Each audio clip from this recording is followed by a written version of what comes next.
The scent of engine oil and fresh paint filled the air as bright showroom lights reflected off polished chrome trucks. Inside the luxury dealership, executives in tailored suits chatted casually until the glass doors opened. An old man stepped in. His beard was long and white, his cap worn and torn. His shirt carried the stains of countless long days. He looked completely out of place, in a world built on perfection and prestige. The room fell quiet for a moment. Slowly, he walked across the showroom floor, his boots scraping lightly against the tiles.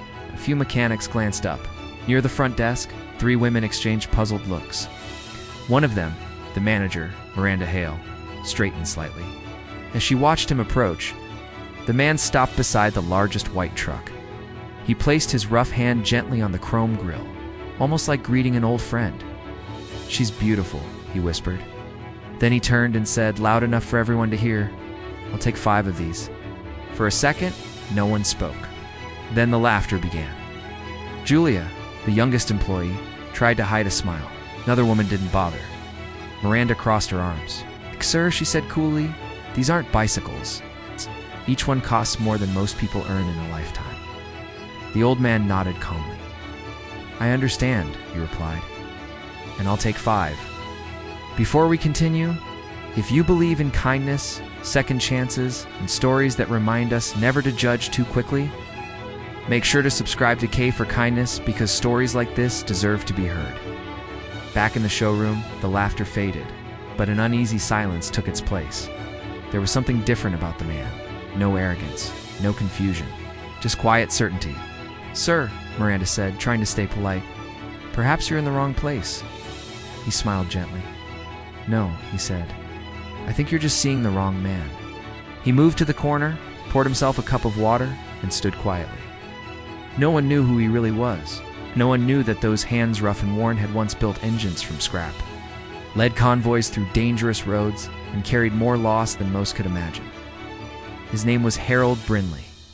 Once, he had everything: a loving wife, a growing business, a respected name. But life had taken it all. His wife passed away in a hospital he couldn't afford. God, his company collapsed under corporate pressure. In a single year, he lost everything. But he didn't lose his will.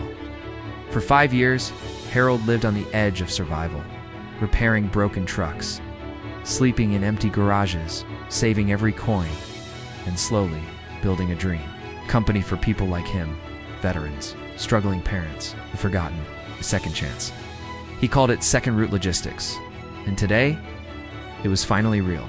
He walked back to the desk and placed a stack of documents in front of Miranda. "My purchase order," he said. She frowned and picked it up. Then her expression changed. Everything was official. Stamped, verified. Julia leaned in, reading aloud, "Second Route Logistics Incorporated." Miranda's eyes dropped to the signature, breath caught. She recognized it.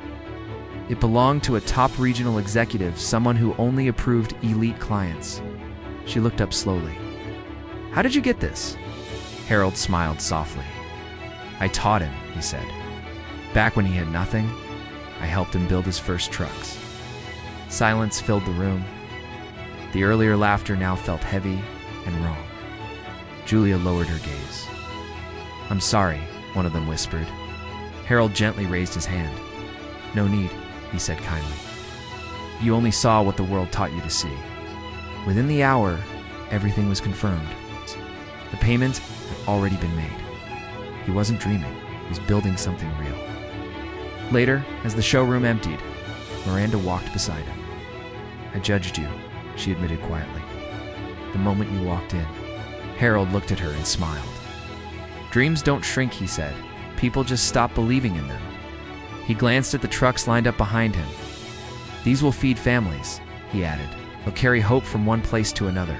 The next morning, the trucks rolled out. But they weren't driven by executives. They were driven by people who had been struggling just days before, people now given a second chance, and the town noticed. A week later, the dealership received a handwritten note. "Thank you for the laughter," it read. "It reminded me how far I've come. Sometimes kindness begins when we allow people to prove us wrong." And just like that, a man who walked in unnoticed left behind something unforgettable.